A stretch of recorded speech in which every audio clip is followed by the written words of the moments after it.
Beat the street. आज फिर से आईपीओ रिव्यू के एक नए एपिसोड में हम लेकर आए हैं आपके लिए रोलेक्स रिंग्स आईपीओ के बारे में। तो ये आईपीओ के बारे में हम पूरा डिटेल में डिस्कस करेंगे। अगर आप चैनल पहली बार आए हैं तो मैं आपको बता दूं, सारी एक्सेप्शनल वीडियोस जो आपको दूसरे चैनल्स पर नहीं देखने को मिलती है, जैसे जी एन एक्सएल हो गया, आपको एच एफ सी एल हो गया, तो इन सारी जो अपडेट्स होती है ना, वो आपको इस चैनल पर सबसे पहले देखने को मिलती है। तो इसे ज्वाइन कर लें, और जो उसके फर्दर एड ऑन अपडेट होती है वो हम हमारे टेलीग्राम ग्रुप में देते रहते हैं कि उसमें उसके बाद क्या करना है। तो आप उसे भी ज्वाइन कर सकते हैं वहाँ पर। और दूसरी पूरी तरीके से ऑटोमेटेड न्यूज का सर्कल है, जहाँ पर इंडिया की जो टॉप न्यूज़ आती है वो सारी वहाँ पर इकट्ठा होकर आती है। तो आपको चैनल को ज्वाइन जरूर कर लेना चाहिए। ये मेरी पहली अपडेट रहेगी। उसके अलावा हम बात करेंगे आज रोलेक्स रिंग्स आईपीओ के बारे में। तो रोलेक्स रिंग्स वॉच बनाने की कंपनी नहीं है। रोलेक्स रिंग्स एक कंपनी है जो कि फोर्जिंग का काम करती है। फोर्जिंग का क्या मतलब होता है कि जो हेवी व्हीकल होते हैं उनमें जो ऑटो पार्ट्स लगते हैं उसको जो बनाने का जो कंपनी है वो काम करती है। इसमें कंपनी का जो बहुत एक्सेप्शनल काम है, कंपनी बहुत सारे काम करती है। उसमें आते हैं बियरिंग बनाने से लेके फोर्जिंग से लेके बहुत सारी चीज़ें हैं जो हम आज डिटेल में डिस्कस करेंगे। इशू ओपन हो रहा है 28 जुलाई को, इशू क्लोज होगा 30 जुलाई को, मतलब कि आज से स्टार्ट हुआ है और 30 जुलाई तक चलेगा। इशू की साइज बता देता हूँ मैं, 731 करोड़ अगर अपन ट्रेंड अपर प्राइस पकड़ते हैं तो। टाइप ऑफ इशू की बात करें तो फ्रेश इशू है 56 करोड़ का। Offer for sale 75 lakh shares का दिया जा रहा है। ऑफर साइज 56 करोड़ और 660 से 675 करोड़ का ऑफर्स यहाँ पर निकाला जा रहा है। फेस वैल्यू की बात करेंगे 10 रुपये प्रति शेयर। प्राइस बैंड 880 से 900 रुपये का यहाँ पर दिया जा रहा है रिटेल निवेशकों को। बिड लॉट की बात करेंगे 16 रुपये का यहाँ पर बिड लॉट यहाँ पर है, मतलब कि आपको मिनिमम 16 रुपये पे अप्लाई करना पड़ेगा। और 75 लाख शेयर्स जैसे हमने बात करी थी ऑफर फॉर सेल के हैं। और बाकी आप देख सकते हैं कि शेयर होल्डिंग पैटर्न की बात करते हैं तो प्री इशू में 59% प्रमोटर की होल्डिंग थी, जो उसके बाद घटकर 57% रह जाएगी। वहीं अगर हम पब्लिक की बात करेंगे तो पब्लिक की शेयर होल्डिंग बढ़कर 42.39% होने वाली है।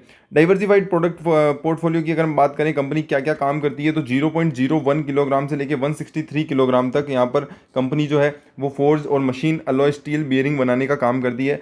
इसके अलावा कंपनी के पास इनर डायामीटर 25 मिलीमीटर से 900 मिलीमीटर तक के, मतलब कि एक छोटे से पार्ट से लेके एक सबसे बड़े पार्ट, उस पूरे पार्ट में जो भी सारी चीज़ें होती है वो सब कंपनी बनाती है। तो इसके बाद कंपनी के पास प्रोडक्ट कई सारे हो जाते हैं और वो सेम ही चीज़ बनानी है, बट वो प्रोडक्ट के अलग अलग डायामीटर के अलग अलग, जैसे हम देखते हैं कि अगर ट्रैक्टर में अलग जो होगा वो लगेगा और वो ट्रॉली में अलग लगेगा, आपकी कार की जो इंजन होते हैं उनमें अलग चीज़ें लगती है। तो वो जो सारी चीज़ें होती है फ्रॉम छोटे से लेके बड़े से बड़े तक, मतलब 0.01 किलोग्राम से लेके 163 किलोग्राम तक के बियरिंग बनाना एक छोटी बात नहीं है।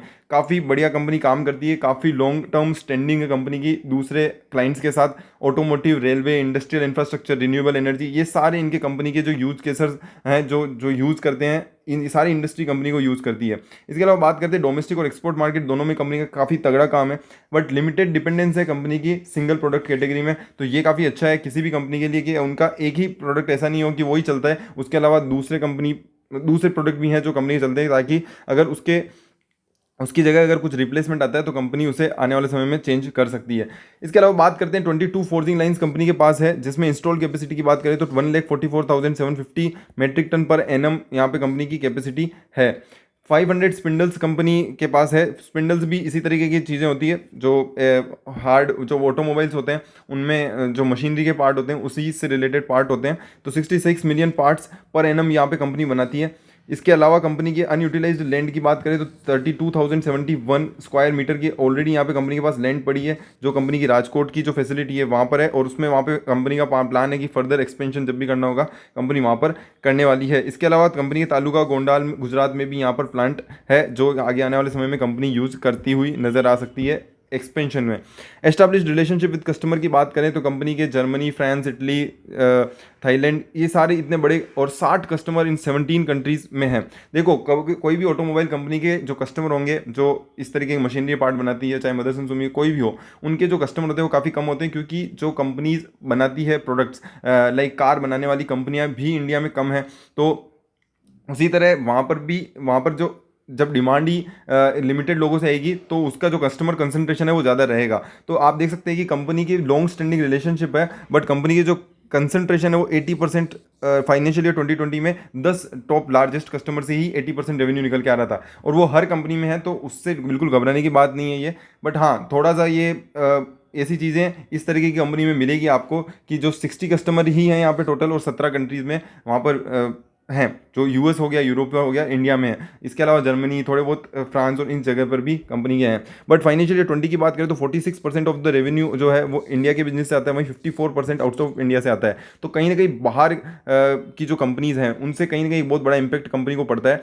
जो ये चीज़ आपको ज़रूर देख लेनी चाहिए कि कहीं ना कहीं अगर वहाँ पे अगर डिमांड बढ़ेगी तो भी कंपनी को यहाँ पर आने वाले समय में फ़ायदा होता हुआ नजर आएगा। Increasing share of business among the existing customer, जो कस्टमर अभी कंपनी ने होल्ड कर रखे हैं उनके साथ काफ़ी अच्छा रिलेशनशिप है, और काफ़ी लंबा रिलेशनशिप। तो देखो, ऑटोमोबाइल की कोई भी कंपनी हो, उनको एक लंबे टाइम के लिए यहाँ पर रिलेशनशिप, आपको मैंने अभी लास्ट वीडियो में जीएन एक्सेल में भी बताया था कि जो भी कंपनियाँ होती है जो ऑटोमोबाइल का काम करती है, वो शेफ्ट बनाने का काम करती थी, ये बीयरिंग बनाने का काम करती है, तो उनकी जो होती है वो लॉन्ग टर्म इनकी जो रिलेशनशिप होती है और ज़्यादा बड़े टाइम के लिए करते हैं। क्योंकि देखो, एक प्रोडक्ट बना, जैसे एक जेसीबी बनेगी, तो वो जेसीबी में जितने पार्ट यूज़ आएंगे, अगर वो 5 साल तक जेसीबी बिक रही है तो वो सेम ही पार्ट यूज़ आने वाला है। तो जो कॉन्ट्रैक्ट होते हैं वो काफ़ी बड़े कॉन्ट्रैक्ट होते हैं और काफ़ी लंबे टाइम तक यहाँ पर कंपनी को उससे बेनिफिट होता है। तो रोलेक्स सिंह इसी तरह की कंपनी की कैटेगरी में आती है, और उनको भी इसी तरह जब भी इनका जो कॉन्ट्रैक्ट होते हैं वो काफ़ी लंबे कॉन्ट्रैक्ट होते हैं, और जो रेवेन्यू है, जो एन्यूटी रेवेन्यू है, वो काफ़ी अच्छी यहाँ पर मिलती हुई नजर आती है। इसके अलावा कंपनी जो है क्वालिटी प्रोडक्ट देने की कोशिश करती है और कम्पिटेटिव प्राइसेस पे और डेवलपिंग प्रोडक्ट यहाँ पे कंपनी देने की कोशिश करती है as per the changing consumer requirement. तो जैसे जैसे कंज्यूमर की रिक्वायरमेंट है वो चेंज होती जाएगी, कंपनी उस इसको अपने आप को इसको चेंज करती जाएगी। वहीं बात करते हैं तो focus on expanding customer base पे कंपनी फोकस कर रही है कि अब उनका जो लॉन्ग टर्म रिलेशनशिप है उसको और ज़्यादा से ज़्यादा यूज किया जा सके, और एंटर कर रहे हैं multi year long term agreement में, ताकि कंपनी आगे आने वाले समय में अच्छे से अच्छे कस्टमर ज़्यादा टाइम तक रिटेन कर सके। इसके अलावा कंपनी के एस्टिमेटेड एनुअल वैल्यू अगर बात करें 10 मिलियन यूरोज का है, जो company already multi year long term agreement में ऑलरेडी एंटर हो चुकी है। तो ये है जो रिकरिंग आपको आने वाले समय में मिलेगा, तो ये रेवेन्यू तो फिक्स हो जाता है। इसके बाद कंपनी जितना एग्जिस्टिंग एडिशनल और काम करेगी, वहाँ से और बेनिफिट यहाँ पर मिलता हुआ नजर आएगा। पूरे वर्ल्ड में आप देख सकते हैं, नॉर्थ अमेरिका से लेके वो साउथ अमेरिका का पार्ट, और ये सारी जो कंट्री है रशिया की और जर्मनी फ्रांस के रिलेटेड, और ये चाइना के थोड़ा सा पार्ट, और थाईलैंड और इंडिया और साउथ अफ्रीका में भी कंपनी का यहाँ पर एग्जिस्टिंग है। की रिस्क की बात करें तो कंपनी का जो डिपेंडेंसी है, चाहे वो आप देख सकते हैं एक्सपोर्ट में, तो एक्सपोर्ट से 50% से ज़्यादा का वहाँ से रेवेन्यू आता है। तो वहाँ पर भी आपको एक चीज़ है जो थोड़ा सा रिस्क पैदा करती है, क्योंकि देखो, अगर किसी भी हम आउट ऑफ इंडिया की कंट्री से काम करते हैं तो वहाँ पर कहीं ना कहीं अगर वहाँ पर अगर कुछ भी चीज़ें होती है तो वहाँ से कहीं ना कहीं कंपनी को बड़ा इंपैक्ट देखना पड़ सकता है। इसके अलावा कंपनी ने डिफॉल्ट किया है पेमेंट में पिछले पिछले सालों में, तो वो यहाँ पर एक कंसर्न का विषय है कि क्योंकि वापस कंपनी के जो प्रमोटर है उन्होंने प्लेसिंग की हुई है अपने शेयर होल्डिंग की, तो अगर वो वापस से डिफॉल्ट करते हैं तो कहीं ना कहीं एक नेगेटिव इंपैक्ट आता है कंपनी के परफॉर्मेंस पे, कंपनी पे, क्योंकि उनके जब शेयर अगर बाहर बिकते हैं तो वो कहीं ना कहीं एक नेगेटिव सेटबैक हो सकता है। तो ये दो दो जो हैं वो सबसे ज़्यादा बड़ी चीज़ें मेरे को लगती है जो रिस्क पैदा करती है। इसके अलावा बाकी कस्टमर कंसंट्रेशन मैंने आपको बताया, उसमें ज़्यादा मेरे हिसाब से उसमें ज़्यादा सोचना नहीं चाहिए, क्योंकि सारी कंपनीज में से सेम ही चीज़ है।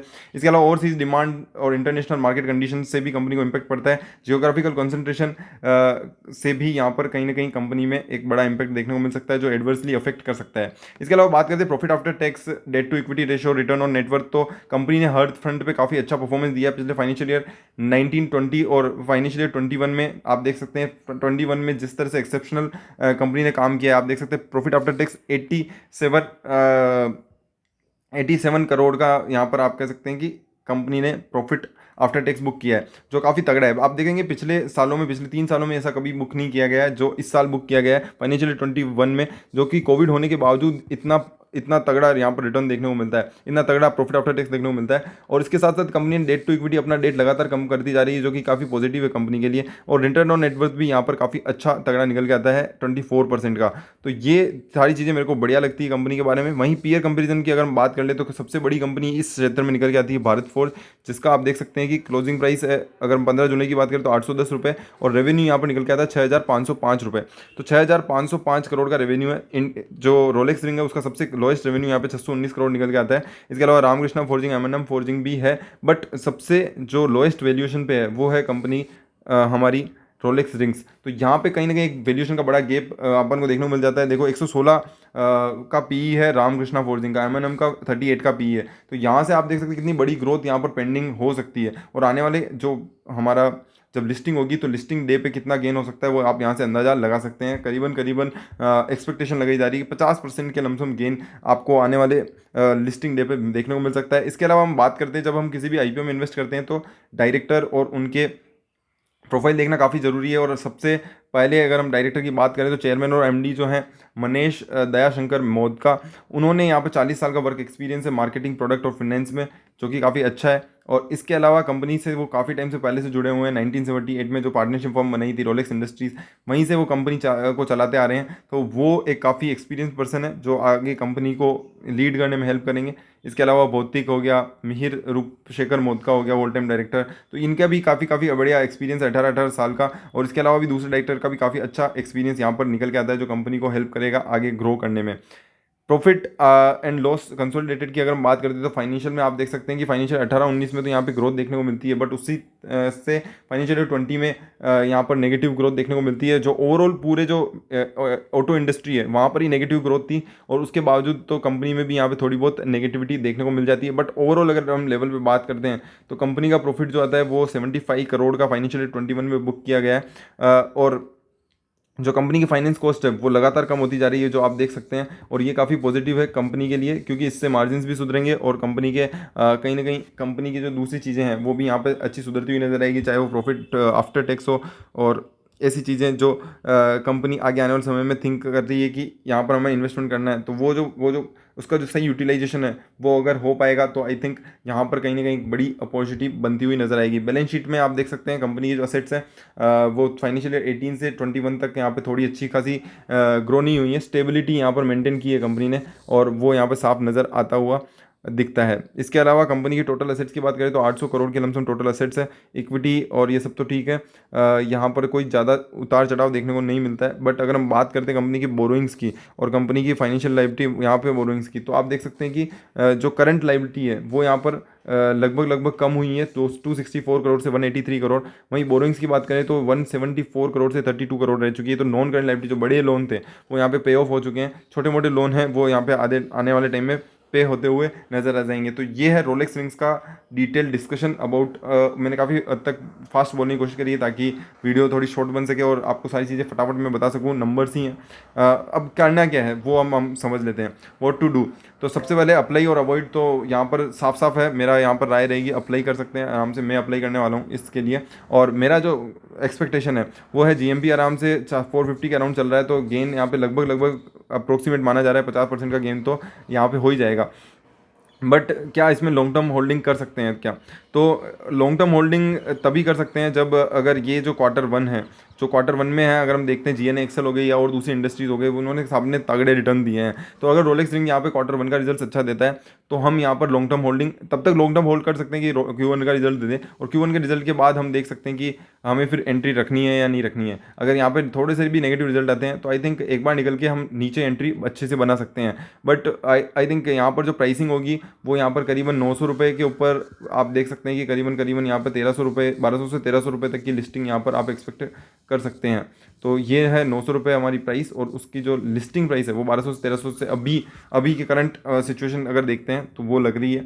और बाकी जिस तरह अपडेट होता रहेगा हम आपको लिस्टिंग की स्ट्रेटेजी है वो यहाँ पे डालते रहते हैं। तो चैनल को सब्सक्राइब करके रखें, वीडियो को लाइक और शेयर करें, और आपको साथ ही साथ आपको मैं बता दूं आप टेलीग्राम ग्रुप ज्वाइन करना ना भूलें। और अगर आपको फिर भी कोई क्वेरी है तो आप इस नंबर पर व्हाट्सअप कर सकते हैं।